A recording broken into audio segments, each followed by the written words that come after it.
Bismillahirrahmanirrahim. Assalamualaikum warahmatullahi wabarakatuh. Innal hamdalillah nahmaduhu wa nasta'inuhu wa nastaghfiruh wa na'udzu billahi min shururi anfusina wa min sayyiati a'malina. May yahdihillahu fala mudilla lahu wa may yudlil fala hadiya lahu. وأشهد أن لا إله إلا الله وحده لا شريك له وأشهد أن محمدا عبده ورسوله. قال الله تبارك وتعالى في كتابه الكريم: يا أيها الذين آمنوا اتقوا الله حق تقاته ولا تموتن إلا وأنتم مسلمون. أما بعد،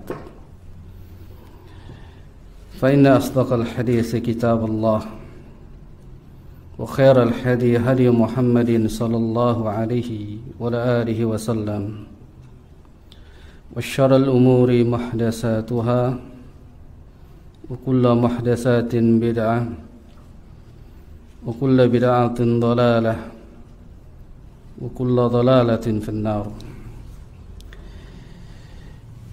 أيها الإخوة والأخوات Ma'asyiral muslimin rahimani rahimakumullah.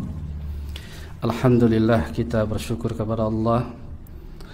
Pada malam ini kita masih diberikan karunia nikmat dari nikmat Islam, nikmat iman, dan nikmat diberikannya kesehatan wal afiyah. Alhamdulillah, kita masih bisa melanjutkan mengkaji satu kitab jadi tentang masalah adab di dalam keseharian kita, yaitu yang ditulis oleh Lajnah Darul Watan yang diberi judul Adabu Muslim fil Yaumi wal Lailah.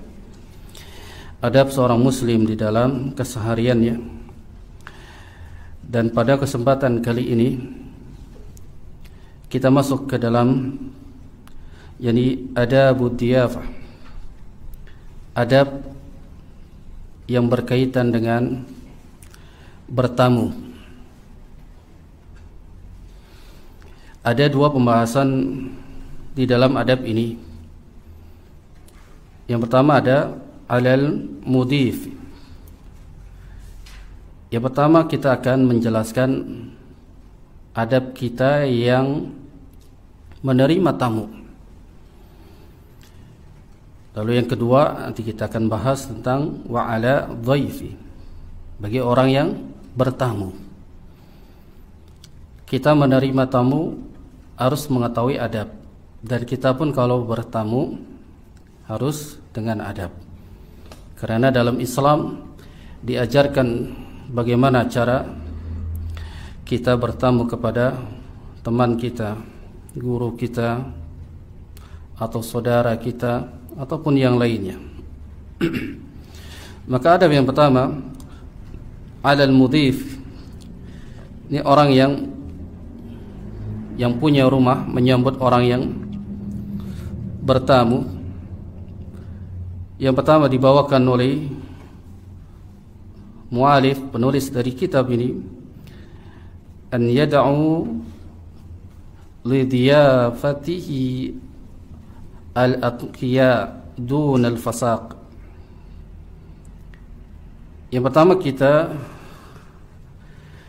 jelaskan dalam adab di dalam mengenai tentang bertamu, hendaknya kita menyerukan, mengundang untuk bertamu ke rumah kita itu orang-orang yang bertakwa dan bukan orang-orang yang fasik.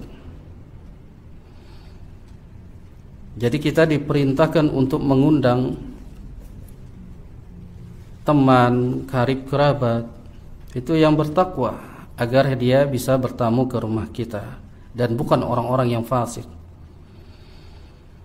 Kenapa demikian? Liqaulin Nabi sallallahu alaihi wasallam, berdasarkan sabda Nabi sallallahu alaihi wasallam dalam hadis yang dikeluarkan oleh Al-Imam Ahmad dan dihasankan oleh Syekh Albani rahimahullahu taala, yang Nabi SAW bersabda, la tusahib illa mu'minan wa la ya'kul tu'amaka illa taqiyun. Janganlah kalian bersahabat kecuali dengan orang yang beriman, dan janganlah seseorang makan dari makananmu kecuali orang yang bertakwa. Berdasarkan hadis yang mulia ini, sebagian para ulama menjelaskan kita dilarang bersahabat dengan orang kafir, orang fasik. Yang dinamakan sahabat ini dekat, berbeda dengan kita berteman biasa, bermuamalah biasa, itu pun diperintahkan dengan siapa saja.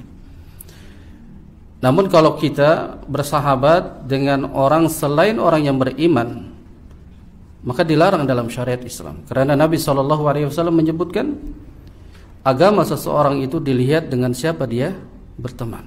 Jadi maksud berteman di situ kata para ulama, dia teman dekat, sahabat. Maka Nabi SAW melarang itu. Lalu yang kedua, wala ya'kul tu'amaka illa taqiyun, dan jangan dimakan dari makananmu kecuali orang yang bertakwa. Kecuali orang yang bertakwa kepada Allah Subhanahu wa taala. Dan dalam hadis ini tentang kita sebagai orang di rumah, tuan rumah. Maka dalam hadis ini kita dilarang untuk memberi makanan kepada orang-orang selain orang yang bertakwa. Kalau ada orang yang bertamu, asalnya dalam hadis ini, ya sebagian ulama ini tidak boleh. Namun berkatalah penjelasan dari Syekh bin Baz rahimahullahu taala menjelaskan tentang hadis yang mulia ini. Kata beliau mengatakan, hadza 'inda ahli ilmi. Berkatalah, yani ahlul ilmi menjelaskan hadal hadis, hadis yang mulia ini, bahwasanya mereka mengatakan tu'amus, yani suhbati, yang dimaksudkan adalah apabila kita bersahabat dengan orang kafir, ya bersahabat orang dengan orang kafir, maka itu larangan. Bersahabat saja dilarang, apalagi kita memberi makan kepada mereka kalau dia kerabat dekat. Namun kata beliau, amma tu'amu diyafati fala yushtaritu fiha at-taqiyya. Kata beliau, adapun makanan ketika kita menjamu orang yang sedang bertamu ke rumah kita, itu tidak disyaratkan dia harus orang yang bertakwa kepada Allah Subhanahu wa taala. Jadi kata Syekh bin Baz, tidak harus ya orang yang bertamu ke rumah kita harus orang yang bertakwa dan orang yang beriman, enggak. Karena kita bermuamalah dengan siapa saja. Dengan orang kafir, dengan orang fasik, orang majusi. Kalau dia bertamu ke rumah kita, maka kita sambut. Makanya beliau rahimahullah, Syekh bin Baz mengatakan, amma tu'amu diyafa fala yushtarutu fiha, yani at-taqiyya. Enggak ada syarat ketika dia bertamu harus orang yang bertakwa kepada Allah. Lianna Nabi sallallahu alaihi wasallam akramu dhaifa.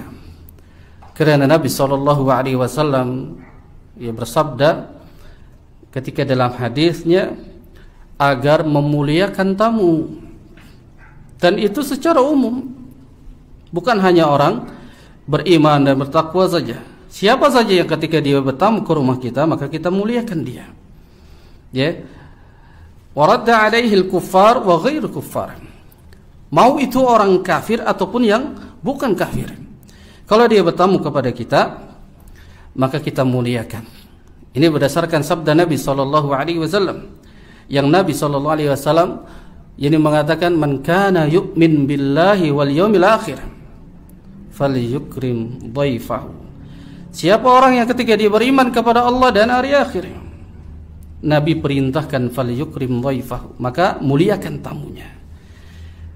Maka Syekh bin Baz rahimahullahu taala ketika menjelaskan permasalahan memberi makan kepada orang yang sedang bertamu ke rumah kita, yang dimaksudkan adalah ya, tidak mesti orang yang bertakwa, orang yang beriman. Ini secara umum, orang kafir pun kalau dia bertamu kepada kita, maka kita muliakan. Karena Nabi SAW mengatakan demikian, falyukrim dhaifahu, maka muliakan tamunya. Jadi pada pembahasan tentang menerima tamu kita sebagai yang sahibul bait, yang memiliki rumah, siapa saja ketika dia bertamu kepada rumah kita, maka kita muliakan. Jadi kalau dia tidak muliakan yang datang orang kafir, berarti dia tidak beriman kepada Allah dan hari akhir. Karena Nabi mengatakan itu secara umum. Hatta itu orang kafir, ya, atau orang fasik, kalau dia bertamu ke rumah kita, maka kita muliakan dia. Yang kedua, adab di dalam kita menerima tamu, alla yakhussa bi diyafatihi al-aghniya dunal fuqara. Janganlah kita mengkhususkan menerima tamu hanya orang-orang kaya saja. Orang miskin, orang fakir kita tidak menerima. Dan ini bukan adab bagian daripada seorang muslim yang beriman kepada Allah dan hari akhir. Tidak memilah-milih. Siapa saja yang datang ke rumah kita, maka kita muliakan.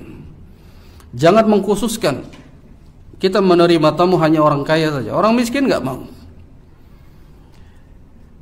Karena kalau orang yang memilih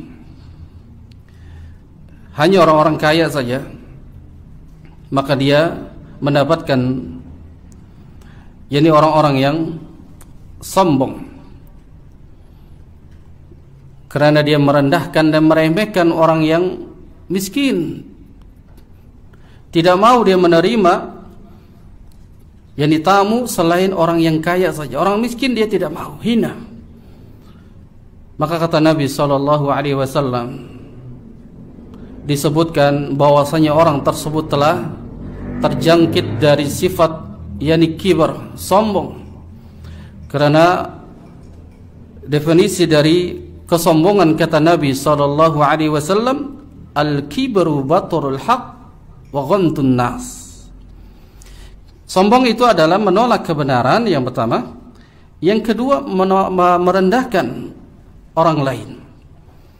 Maka dia terjangkit sifat kesombongan, dan sesungguhnya Allah Subhanahu wa taala tidak menyukai orang-orang yang menyombongkan diri.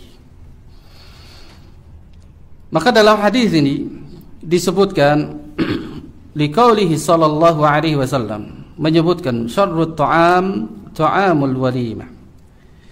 Seburuk-buruk makanan, yakni makanan walimah, acara pernikahan, yakni yud'a ilaiha al-aghniya dunal fuqara'i,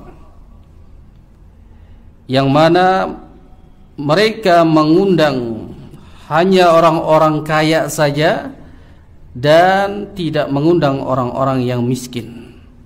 Dan itu seburuk-buruknya makanan yang dia sediakan.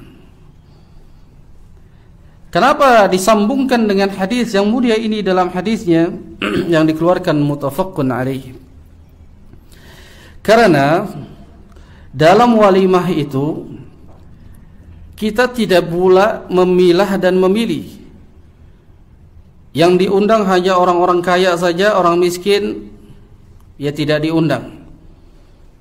Padahal disitulah kata Nabi, syarrut ta'am, seburuk-buruk makanan. Jadi ta'amul walimah, makanan walimah, hidangan, walimatu urs, yang di dalamnya hanya dimakan oleh orang-orang kaya saja. Dan ini seburuk-buruknya makanan. Lalu berkatalah Al-Imam As-Sun'ani dalam kitab Subulus Salam, ini syarah dari kitab Bulughul Maram min Adil Ahkam, yang beliau mengatakan wal maqsudu hadzal hadits hiya walimatul ursh khassah. Kata beliau bahwasanya hadis ini bahwasanya menjelaskan tentang walimatul ursh. Dia walimah atau acara pernikahan yang secara khusus. Walaysat kullu ta'am du'iya ilaihi ahadun minan nas. Bukan setiap makanan yang diundang darinya salah satu seseorang. Yang dimaksudkan di sini adalah walimah yang secara khusus. Dia mengundang hanya orang-orang kaya saja. Maka itu seburuk-buruknya makanan yang dimakan. Makanya kalau antum nanti menikah, maka yang pertama kali makanan yang dimakan dari acara walimah kita yaitu orang-orang fakir miskin. Kenapa Nabi SAW mengutamakan orang yang fakir dan miskin? Karena Nabi mengatakan, aku dengan orang-orang miskin, anak-anak yatim di sorga, kata Nabi, wahakata, dekat dengan Nabi SAW. Dan ketika diperlihatkan Nabi, ketika Isra dan Mi'raj, diperlihatkan surga dan ternyata yang menghuninya yang terbanyak adalah orang-orang miskin. Orang-orang miskin, kenapa orang-orang miskin banyak masuk surga? Hisabnya mudah. Apa yang mau dihisab? Miskin, nggak punya harta. Makanya jangan khawatir dan jangan bersedih, jangan galau kalau kita miskin di dunia. Insya Allah dengan kita miskin di dunia dan kita bertakwa kepada Allah, mengikuti sunnah Nabi SAW, maka kita akan mendapatkan kebahagiaan nanti di yaumil qiyamah, yaitu kita akan dimasukkan ke dalam surga jika kita bertakwa kepada Allah. Ada juga orang miskin tapinya durhaka. Orang miskin tapi tidak melaksanakan perintah Allah, tidak mengikuti sunnah Nabi. Dan orang yang miskin ini sudah hina di dunia, tapi hina pula nanti di yaumil qiyamah. Lalu berkatalah Ibnu Hajar Asqalani rahimahullahu ta'ala dalam kitab Fathul Bari, beliau pun mengomentari dalam hadis yang mulia ini, annaha takunu sarru ta'am idza kanat bihadhihi sifah. Kata beliau bahwasanya makanan dengan seburuk-buruknya makanan yang dimaksudkan adalah sifat. Yang dimaksudkan makanan bukan makanan secara zatnya, tapi sifatnya. Jadi makanan yang dia hidangkan itu buruk bukan. Yang dimaksudkan kata Ibnu Hajar Asqalani adalah sifat yang dipandang oleh Allah Tabaraka wa Ta'ala, bahwasanya makanan itu adalah makanan yang buruk. Karena Nabi SAW mengatakan syarrut ta'amu walimah. Makanan walimah itu seburuk-buruknya makanan yang disifati oleh Rasul yang mulia SAW. Lalu beliau menukil perkataannya sahabat Ibnu Mas'udin radhiyallahu ta'ala anhu, yang sahabat mengatakan idza khussal ghani wa turikal faqir, yani amrina an lan nujib. Dinukil perkataannya sahabat Ibnu Mas'ud radhiyallahu ta'ala anhu, apabila walimah tersebut mengkhususkan yang diundang hanya orang-orang kaya saja, maka kata beliau wa turikal faqir, dan dia meninggalkan orang miskin, yani amrina an la nujib, dan kami perintahkan jangan datang ke acara walimahnya. Kenapa nggak boleh datang? karena kita disifati seburuk-buruknya makanan. Gak boleh datang. Ini generasi sahabat, ketika dia dapati tidak ada orang-orang fakir miskin, yang diundang hanya orang-orang kaya saja, maka itulah seburuk-buruk makanan, dan sahabat melarang untuk mendatanginya. Kemudian ikhwani fiddin wa akhwatu fillah, azakumullah, adab yang ketiga, kita sebagai yang memiliki rumah ketika menerima tamu, ala yaqsudu bi diyafatihi, yani tafakhur wal mubaha, hendaknya kita sebagai orang yang menerima tamu, ya, kita niatkan menjamu tamu itu tidak dengan gaya sombong atau berfoya-foya. Terkadang seseorang itu ketika tamu datang, dia sombong. Apa saja dikeluarkan, memang seperti itu, namun dia niatnya sombong dan niatnya untuk berfoya-foya, menghamburkan harta yang dia miliki.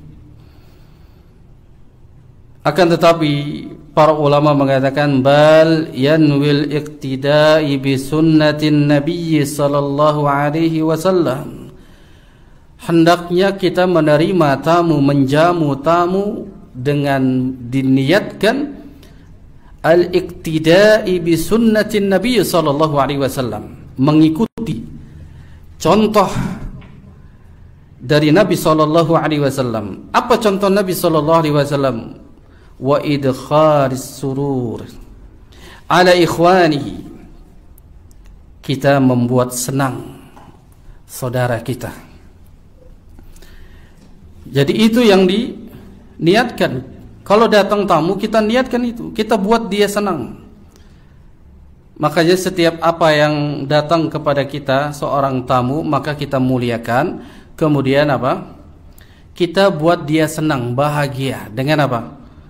Ya, kita yang kita miliki, yang ada di rumah kita, maka kita keluarkan. Makanya dalam kisah sahabat, ketika sahabat lain datang ke rumah sahabat, ini dalam rangka bertamu, ini langsung disembelihkan, ya, kambing, kadang unta, buat senang. Ini salah satu. Kita niatkan untuk mengikuti sunnah Nabi sallallahu alaihi wasallam.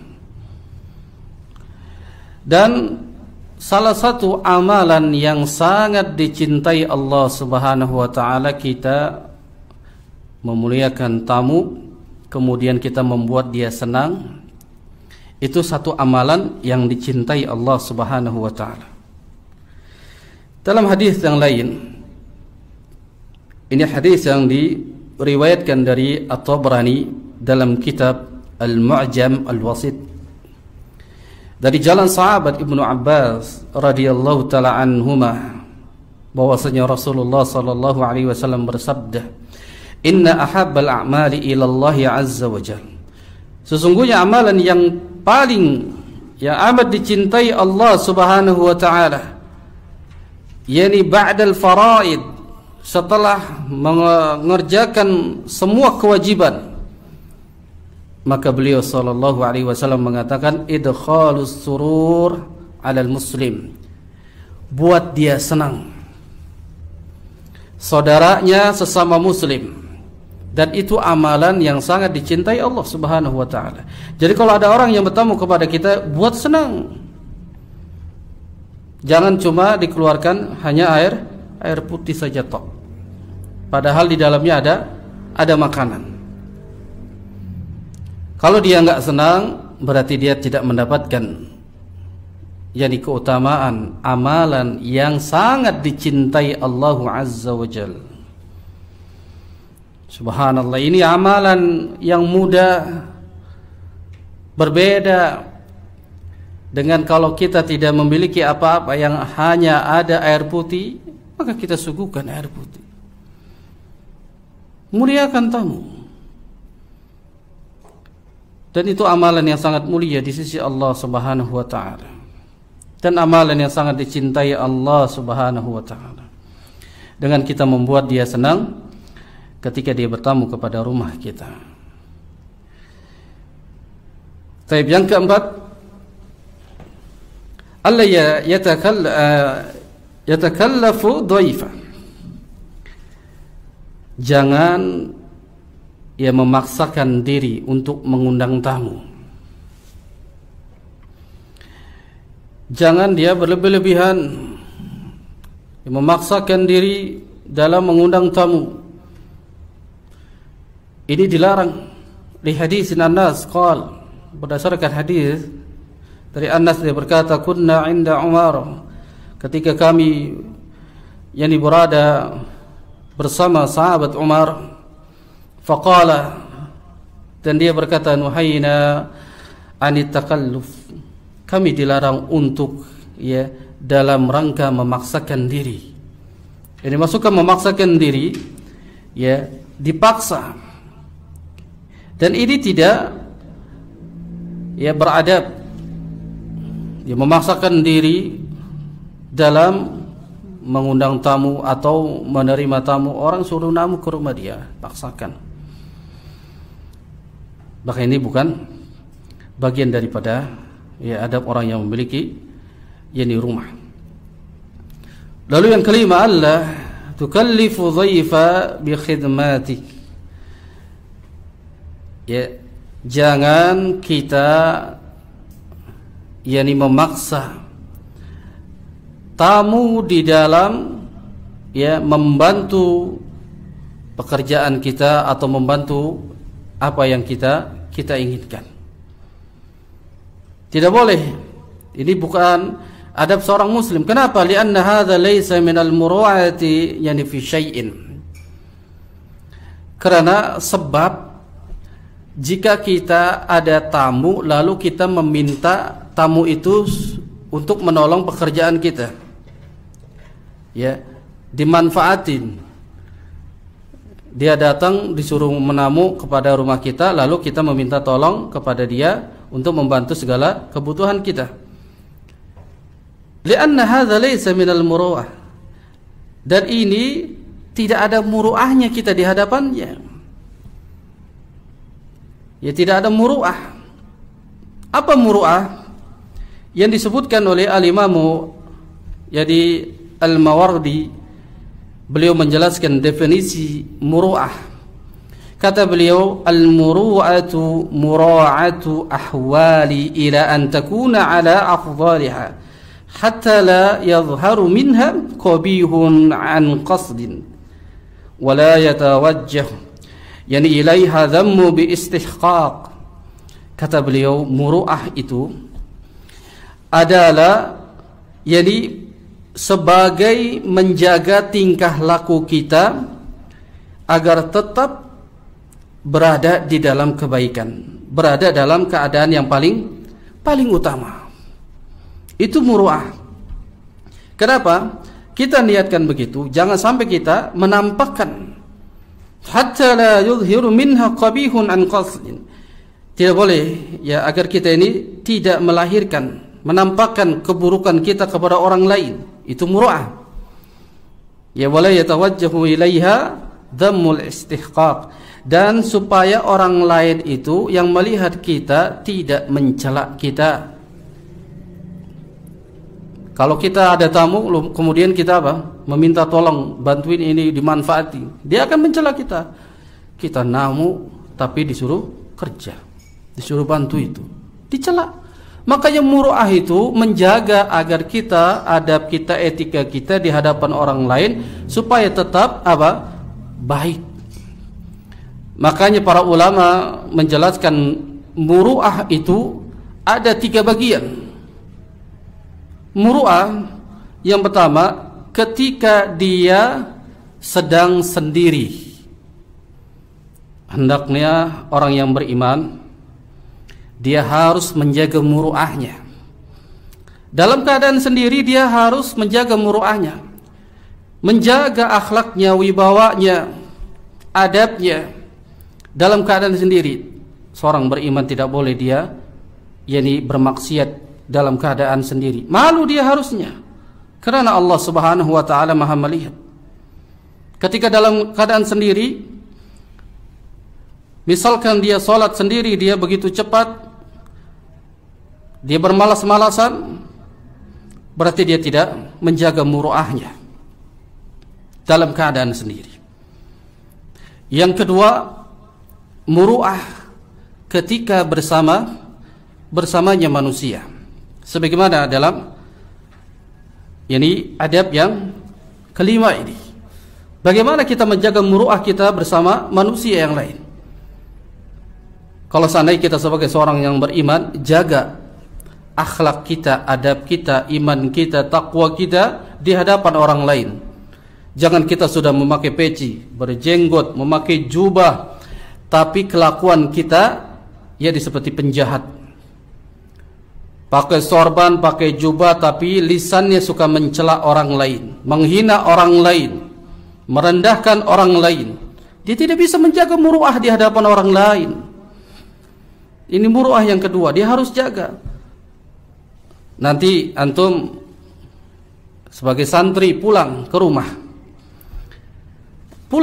jaga muruah antum sebagai santri di hadapan orang lain ketika engkau sedang berinteraksi dengan orang lain. Jaga wibawanya. Kalau antum sebagai seorang penghafal Quran, sebagai santri, jaga adabnya terhadap orang lain, jaga sholatnya. Jadi orang lain melihat, Masya Allah, Tabaraka wa ta'ala, ini santri, muruahnya bersama orang lain. Dan bukan hanya kepada santri saja, secara umum kaum muslimin wal muslimat ini agar menjaga muruah di hadapan orang lain. Ini yang kedua.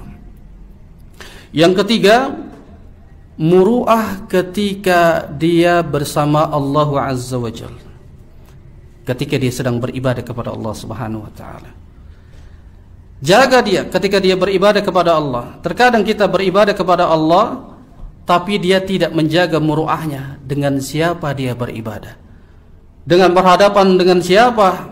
Ketika dia dalam menegakkan salat, sedang berpuasa, mengeluarkan zakat, mengeluarkan infak sedekahnya, terkadang bisa saja dia ibadahnya riya, ingin dipuji oleh manusia, ingin dilihat oleh manusia.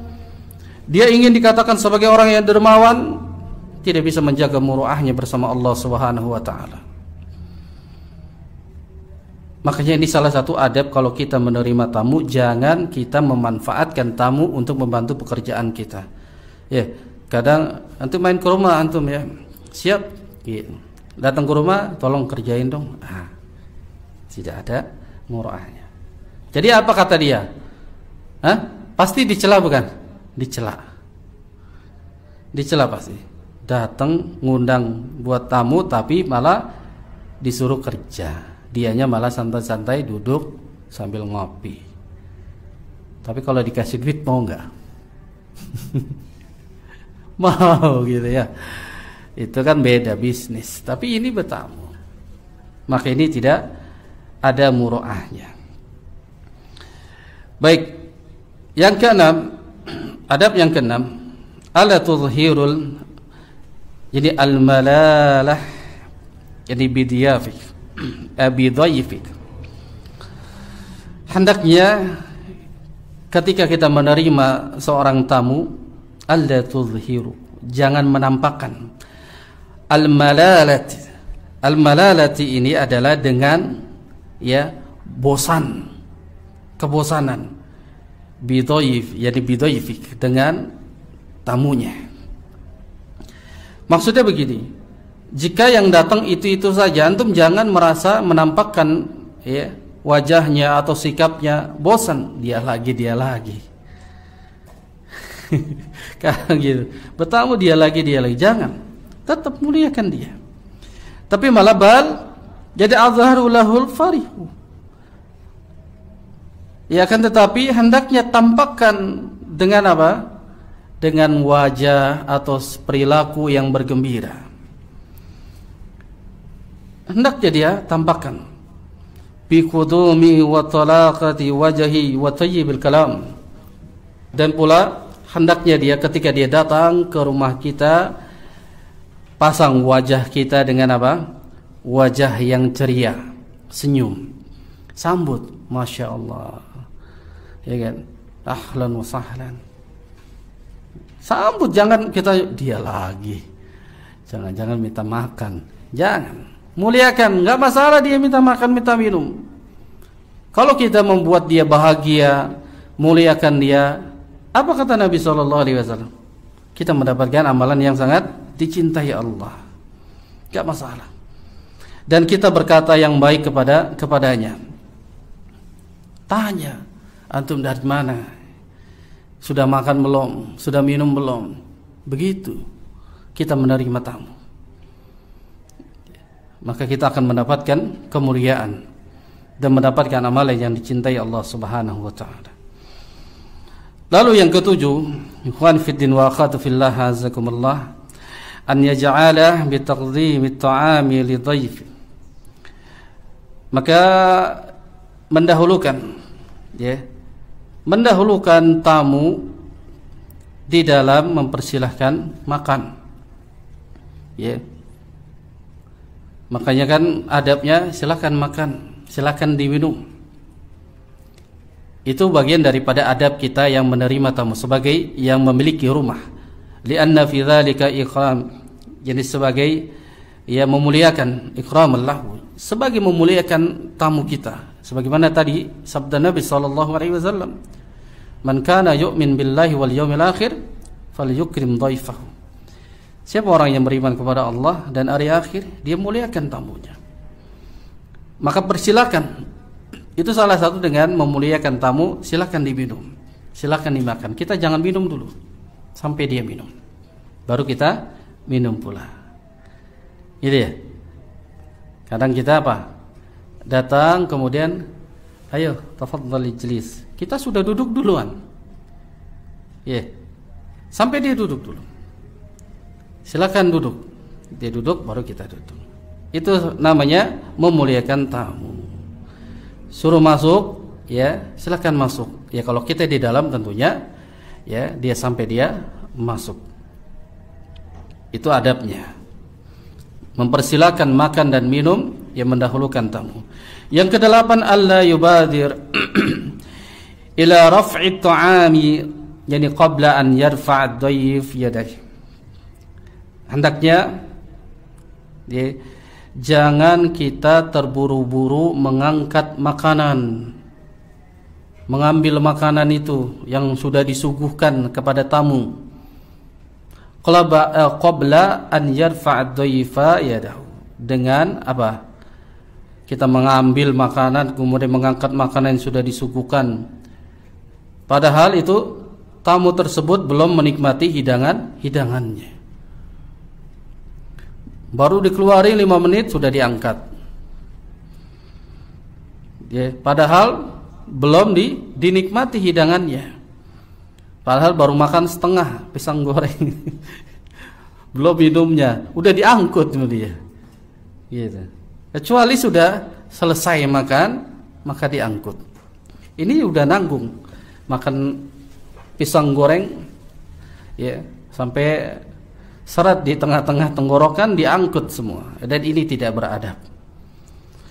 Maka jangan melakukan hal ini, dan ini tidak beradab di dalam menerima tamu. Yang ke-9, istahabu an yakhruja ma'a dhaifi ila babid dar.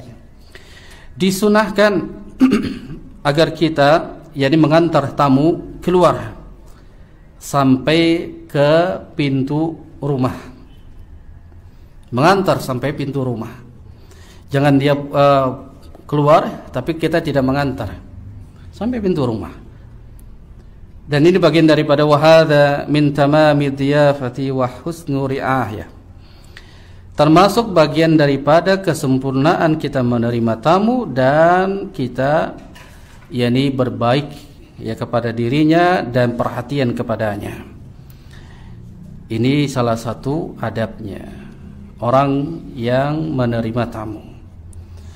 Baik.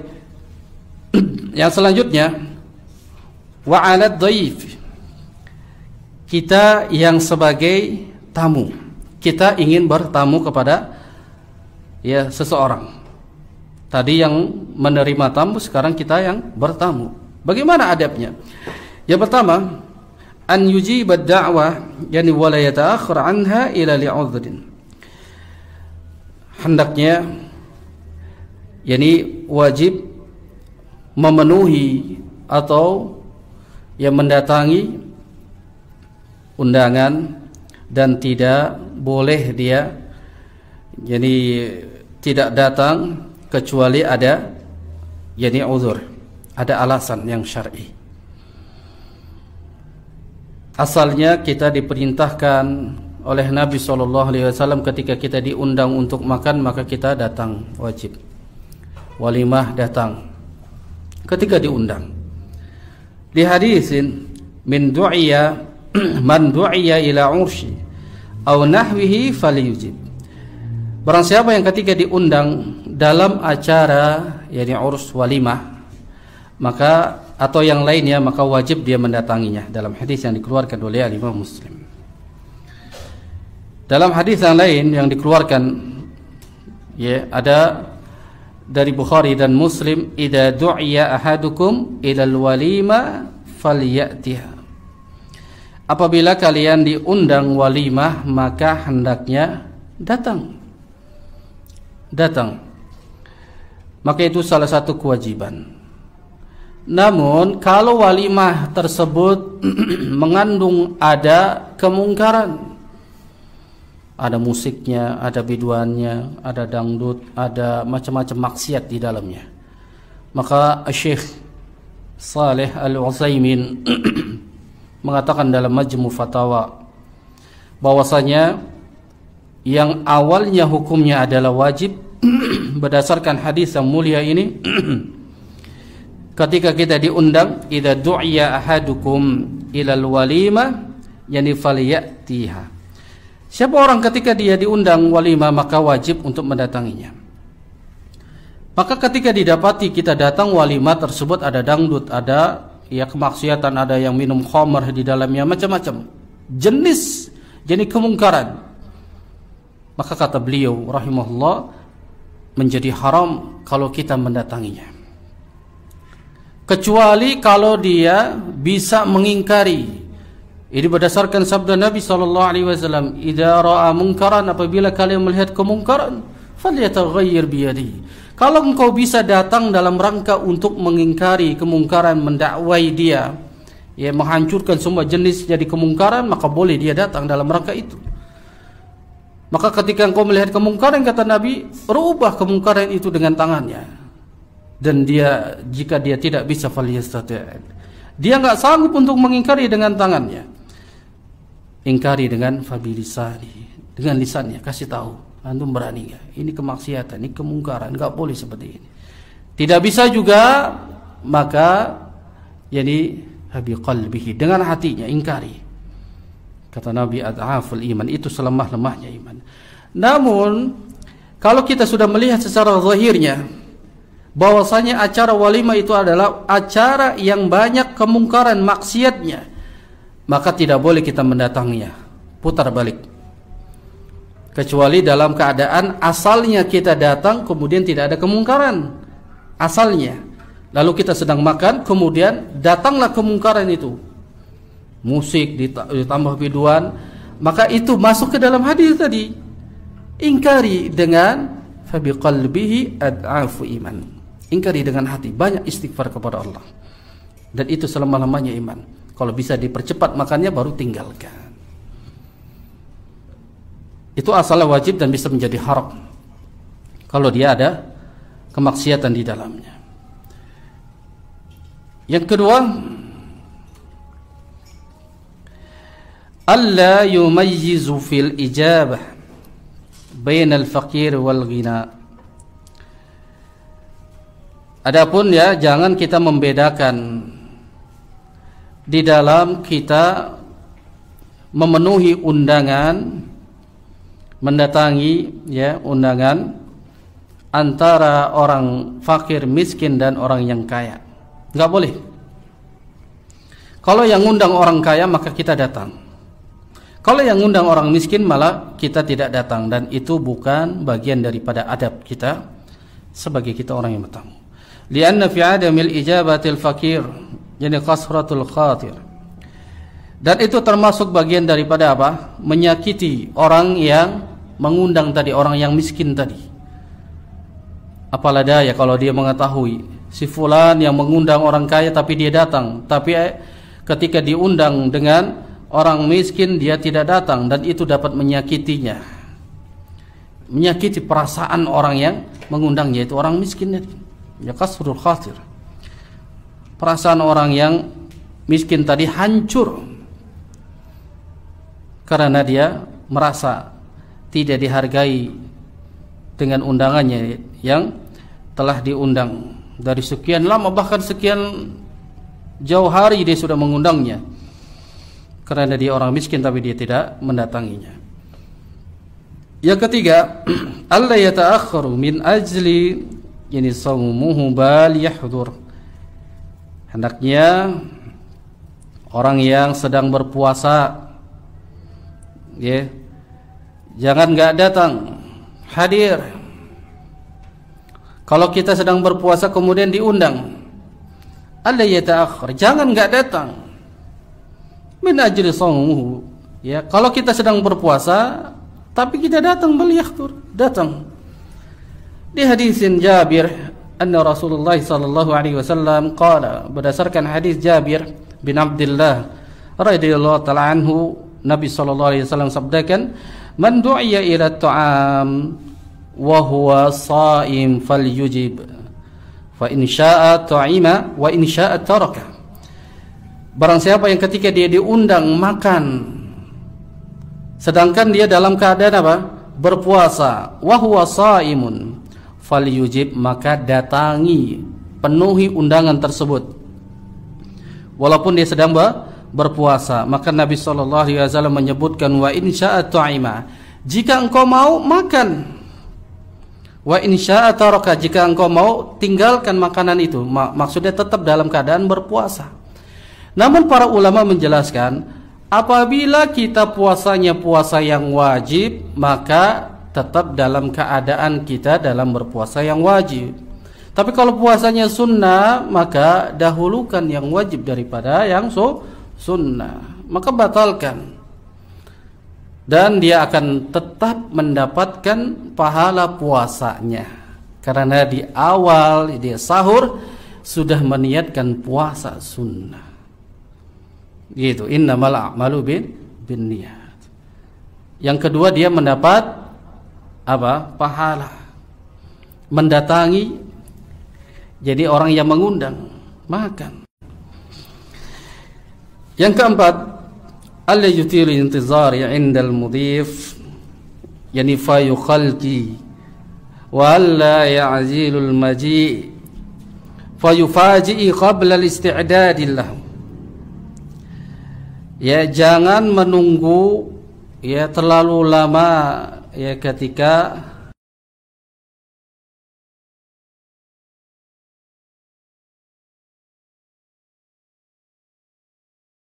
juga ya wa alla ya'zilul maji', dan jangan kita datang ke rumah kalau kita ingin bertamu itu hendaknya jangan tiba-tiba, jangan mendadak. Ya. Fayufajihi, ini mendadak, datangnya tiba-tiba tanpa diberitahu dulu, qabla al-isti'dad lahu. Karena apa?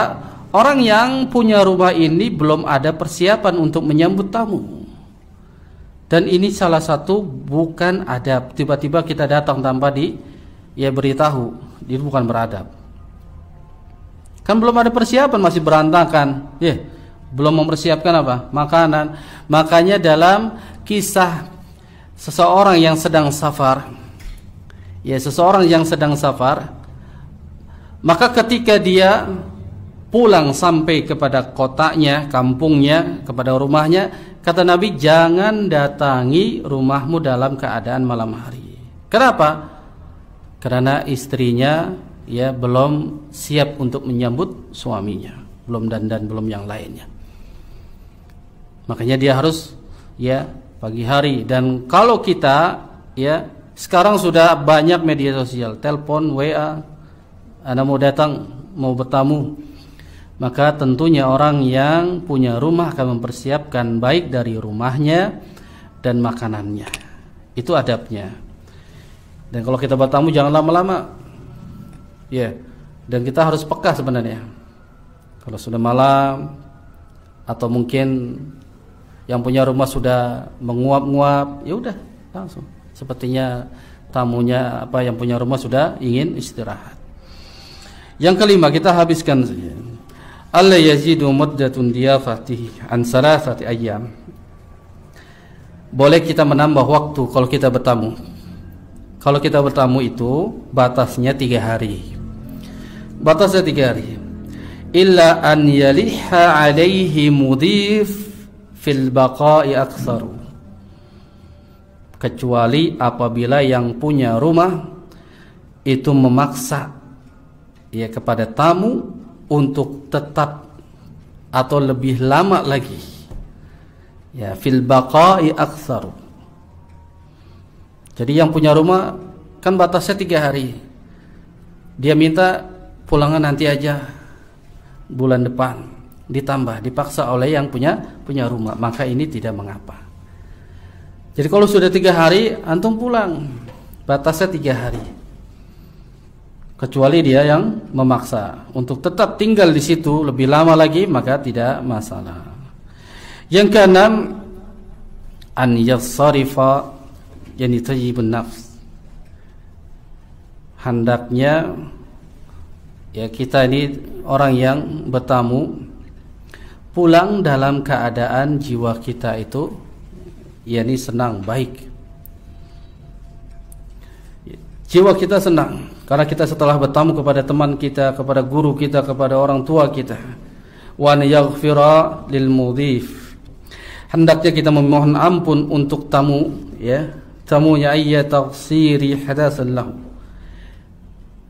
Dan pula kita memohon ampun, maksudnya takut ada kesalahan, taqsiru hadas, takut ada kesalahan bicara ya kepadanya, salah ngomong, maka kita harus pulang tuh harus jangan bawa ya penyakit hasad, dengki atau dendam atau berselisih.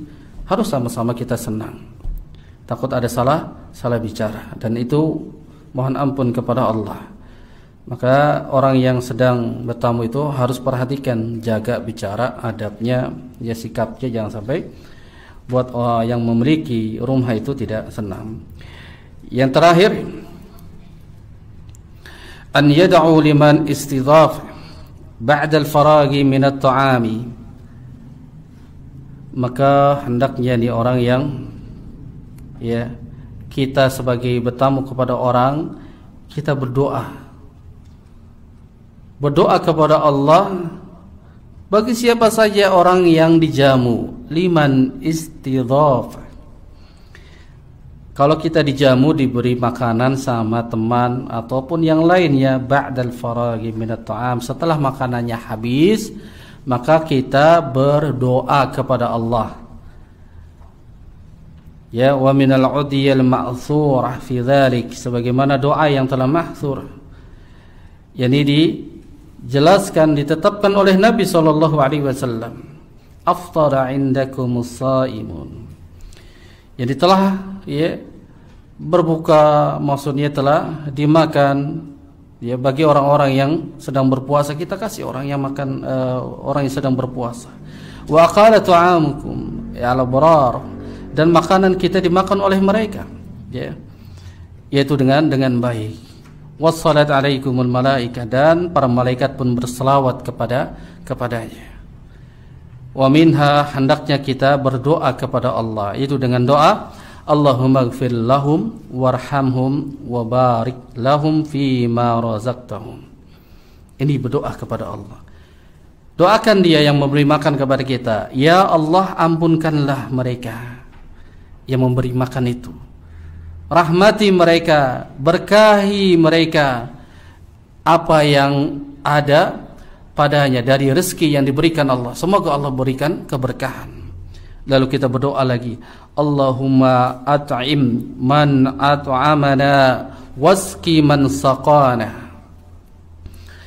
Ya Allah, berilah makanan kepada orang yang telah memberi makan itu kepadaku. Berilah dia makanan, maksudnya dibalas. Dan berilah minuman kepada orang yang telah memberikan minum kepadaku. Doakan agar dia pun mendapatkan makanan dan minuman sebagaimana dia menyuguhkan kita makanan dan minuman. Ini adabnya kita berdoa. Kalau kita bertamu kepada rumah seseorang, teman kita, saudara kita, atau guru kita, doakan dengan doa ini, Allahumma at'im man at'amana wasqi man saqana. Ini adab yang terbaik. Wallahu a'lam bishawab. Ini adab di dalam masalah bertamu. Sekiranya ini saja, insyaallah taala nanti kita akan masuk ke dalam adab ziyaratul marid. Ya, bagaimana kita adabnya mengunjungi teman yang sedang sakit. Kita akan bahas pada pertemuan yang akan datang. Kita akhiri dengan doa kafaratul majlis. Subhanakallah wa bihamdik, asyhadu an la ilaha illa anta, astaghfiruka wa atubu ilaik. Wassalamu alaikum warahmatullahi wabarakatuh.